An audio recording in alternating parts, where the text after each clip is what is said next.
The setting is Yankee Stadium, home of the New York Football Giants. The Giants' opponent today is the Dallas Cowboys. Led by head coach Tom Landry, the Cowboys have been known as an explosive football machine with a star-studded roster. But recently, the Cowboys' machine has become clogged.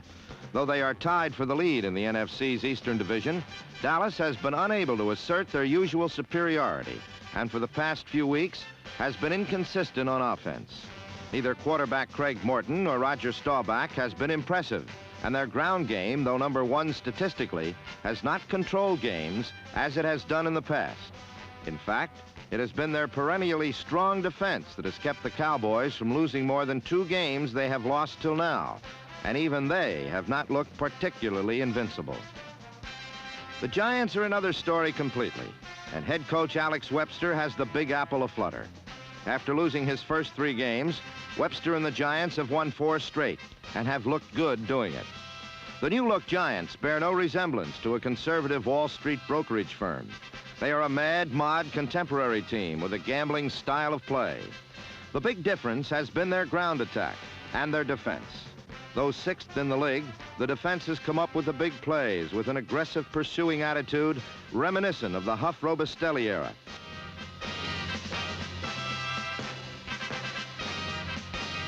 So Fran Tarkenton and the Giants prepared to do battle with the Cowboys, a team they have beaten only once in the last 9 games, while Giant fans continued to follow the slight scent of a title for the first time in years. I'm Jack Whitaker, and this is the NFL Game of the Week, the New York Giants versus the Dallas Cowboys. Yankee Stadium eagerly awaited the opening kickoff, but the Giants would not please their fans in the first few moments of the game.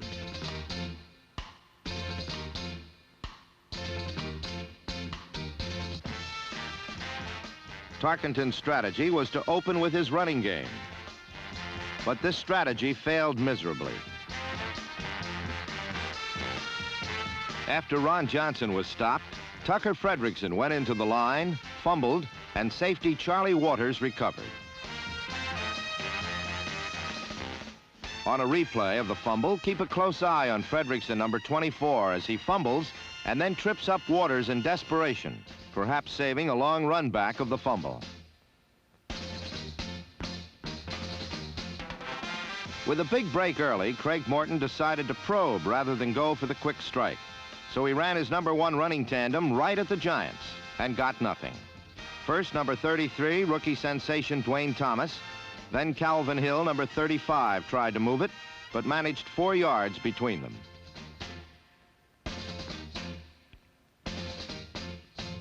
On 3rd and 6, Morton went for the sidelines and came up empty, as rookie Ken Parker from Fordham almost went coast to coast. The Giants' defense had held and came away down 3-0 on Mike Clark's field goal.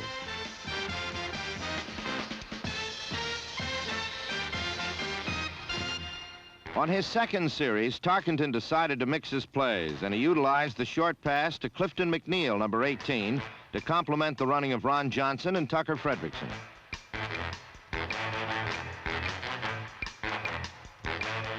Coach Webster's strategy was to run right at the Cowboys' front 4 with draws and quick traps up the middle in hopes of negating a strong rush by the quick and overly aggressive Dallas front 4. The strategy worked well on this drive. On this play, it was the block by center Greg Larson on number 75, Jethro Pugh, that gave Fredrickson the time to pop through the hole and down to the Cowboys' 30.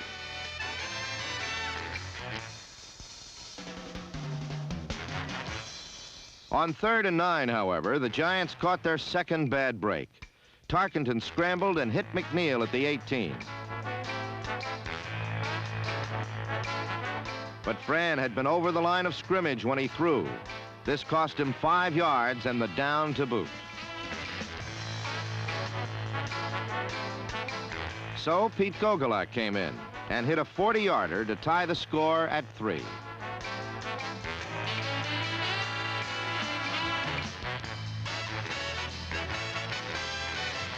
The Cowboys' second series would be less than successful, as the Giants' defense again denied them any yardage and forced them to give up the ball.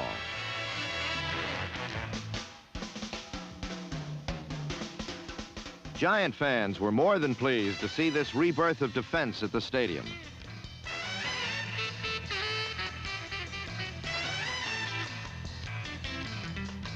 But late in the quarter, Dallas mounted a drive.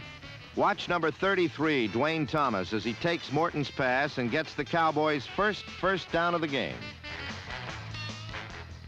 Thomas has been the surprise of the year for Dallas, and he and Hill give the Cowboys a potent backfield.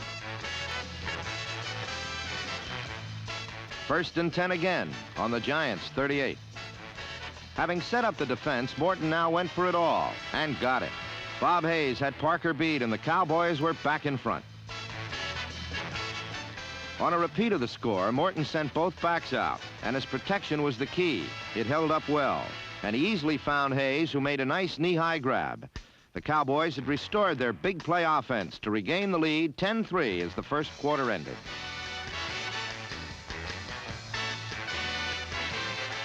We'll be right back with more exciting action on the NFL Game of the Week.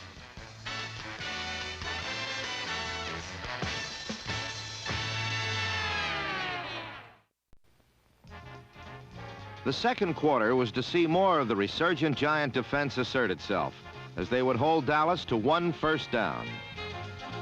The Giant offense, too, is in a renaissance, and Francis Tarkenton is the man leading New York out of the dark ages. A scrambler cannot a winner make, one of the many shibboleths Tarkenton has disregarded on the way to his greatest of 10 seasons.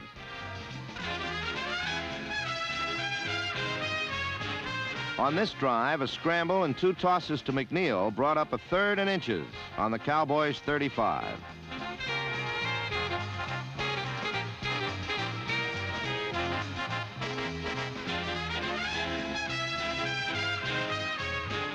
Here, Fran gambled and lost, as Joe Morrison couldn't hold on to Tarkenton's perfectly accurate pass. Morrison knew it and tried to hide, but couldn't.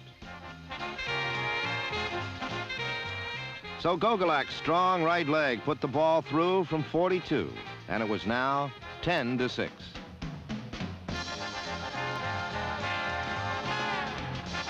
The momentum of the game then took a sudden turn, and it was another big play from the Cowboys that did it.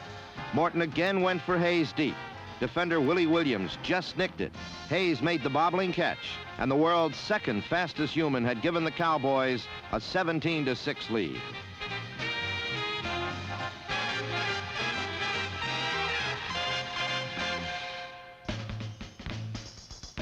Then came perhaps the key series of the game.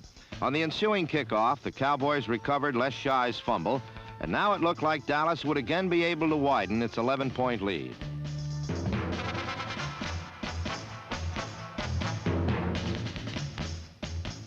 But a tenacious Giant defense dug in. On first down, they stopped Calvin Hill in a good play by linebackers Ralph Heck, number 55, and Jim Files, number 58, their outstanding rookie from Oklahoma. On the next 2 plays, Craig Morton's arm betrayed him. Morton was unimpressive so far today, and in fact, the touchdown bomb to Hayes was to be the Cowboys' only first down of the second quarter. The Giants' defense had held again, and Mike Clark missed a 32-yarder to add insult to injury.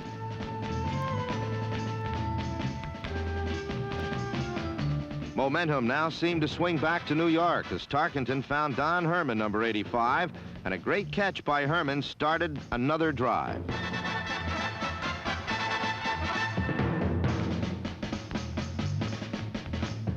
Then it was Ron Johnson. In Johnson, Webster has the running attack New York has so sorely needed to complement Tarkenton's passes.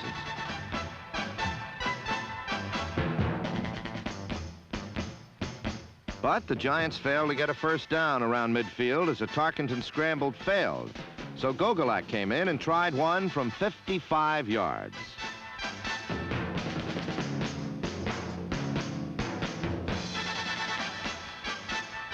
This one was short. It was still 17-6 with 2 minutes left in the half. Once again, the gutty Giants' defense was superb, and Dallas could get nothing on 3 straight downs.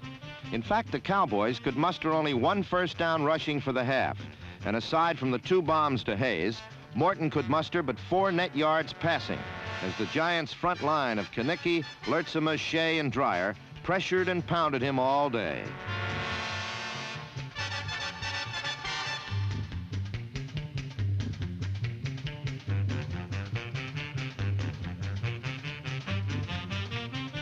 A quick whistle saved an apparent fumble by Morton here, but Dallas had to punt anyway.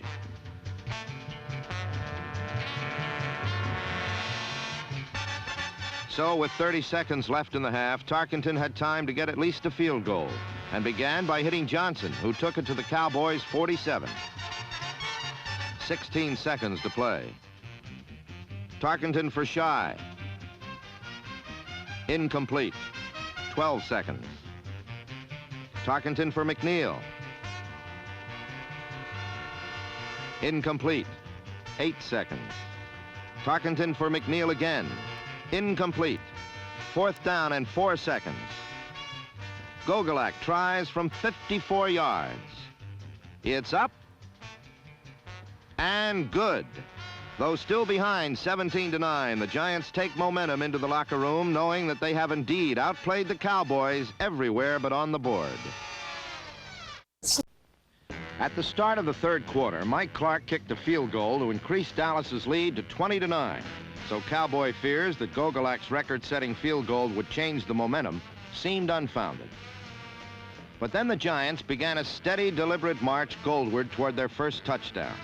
After a screen to Fredrickson picked up 10 yards, Giants' strategy narrowed to one man, Ron Johnson. Utilizing the draw play, which took advantage of the strong Dallas pass rush, the fullback personally moved the ball the length of the field. He carried 7 times for 54 yards on this drive and again demonstrated the great skills he had flashed only briefly his rookie year in Cleveland.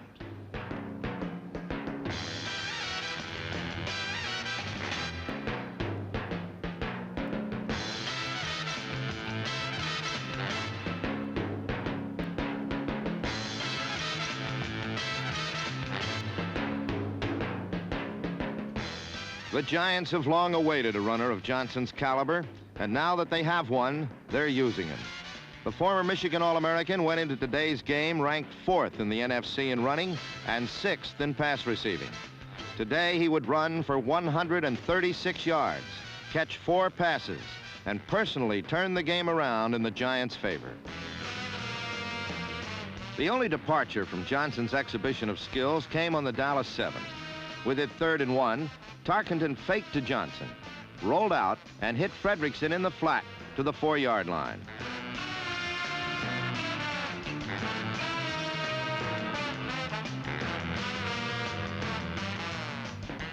On the next play, number 30 powered his way in for the score. The Giants had pulled to within 4 points, 16-20.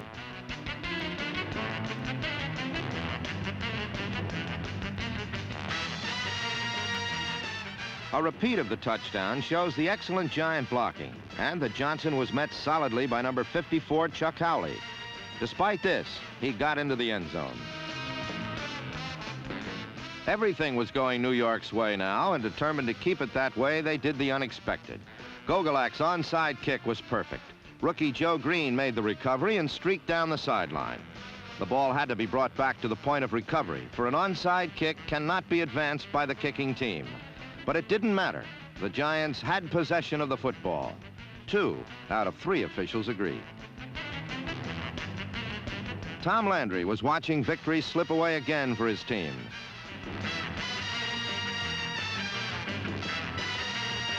With the ball on the Dallas 44, the Giants wisely stayed with the run and Ron Johnson. He went off right tackle, 9 yards. Then on the first play of the 4th quarter, behind superb blocking, streaked to the Dallas 14.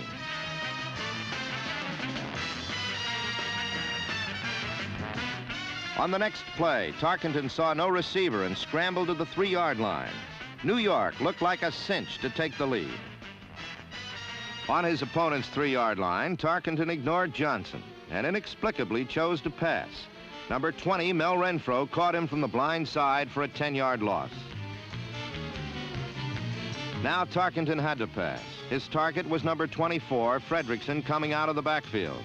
And as Tarkenton waited for him to clear, he was hauled down by Bob Lilly on the 22. The touchdown threat had ended, and Gogolak, who had early kicked field goals of 40, 42, and 54 yards, missed a chip shot from the 22. If Dallas thought this would discourage the Giant defense, they quickly discovered they were mistaken. Calvin Hill, who was held to only 26 yards today, tried the left side and then the right side. The results were the same.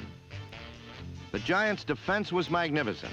Still, Dallas might have moved if a third down pass to Pettis Norman hadn't hit him right in the hands. We'll be right back with more of the exciting action on the NFL Game of the Week. Leading 20-16, Dallas finally showed some offensive punch late in the fourth quarter.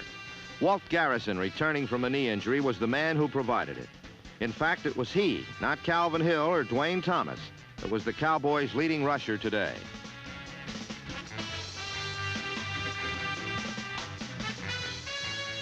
But once again, the Giants got the big play from their defense. Jerry Shea dropped Morton on a third down pass, and New York had the ball.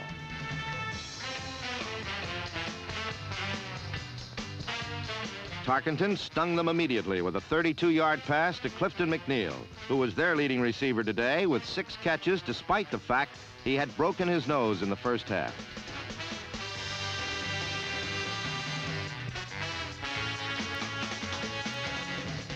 Two plays gained nothing for New York.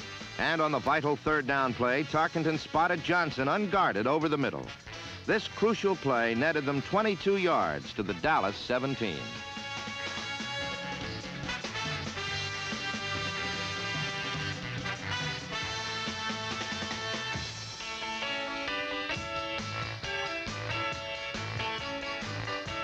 Tarkenton, staying with the pass, couldn't find an open receiver and couldn't find any room to scramble.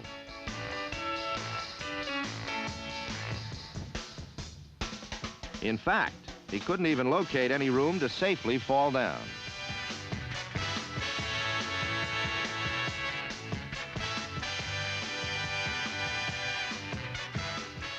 Third down on the Dallas 13, and Tarkenton's pass to Johnson barely made it past Mel Renfro's dive. The Giants had taken the lead with 3 minutes left in the game. New York 23, Dallas 20. Then began the final exciting sequence that decided the game. New York stopped the first 2 plays, and on the third down, Morton fired complete to Rensel on the New York 45.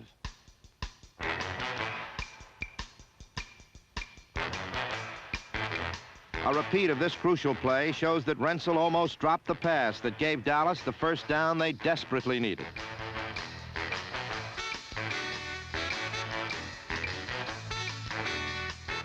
Less than 2 minutes to play now, and Morton hit Hill in the flat, but the Giant linebackers and secondary provided no escape.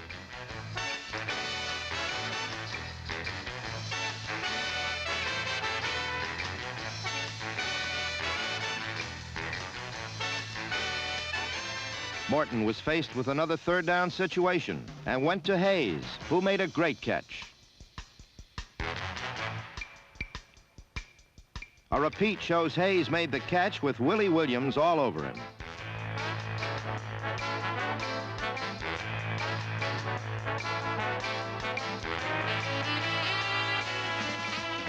The Cowboys were at the Giant 43.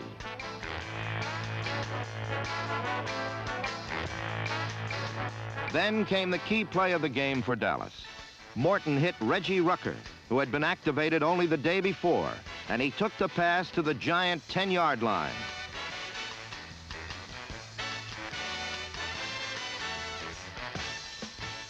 But Rucker had been illegitimately in motion, and the ball was brought back to the 48-yard line. 37 seconds left to go, and Dallas had to move into field goal range to tie. They had been further penalized by a holding penalty, but they got back into New York territory with a flat pass to Reeves.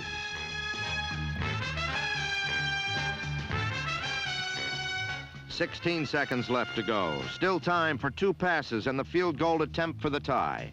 Morton, rolling out, went for Reeves again, but the pass was high off his fingertips. Dallas was still too far away to try to kick. 10 seconds remaining. The Cowboys would have to make it on this one last play. Morton had time to throw and passed to Renzel deep over the middle, but he dropped it to end the Cowboys' hopes once and for all.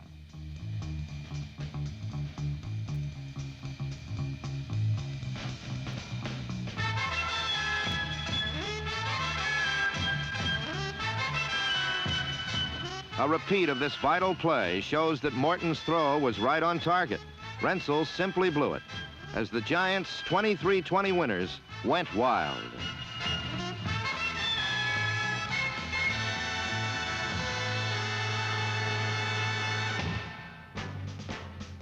Tarkenton fell on the ball for the last play of the game, and New York had their 5th straight win and one of their most significant victories in many a year.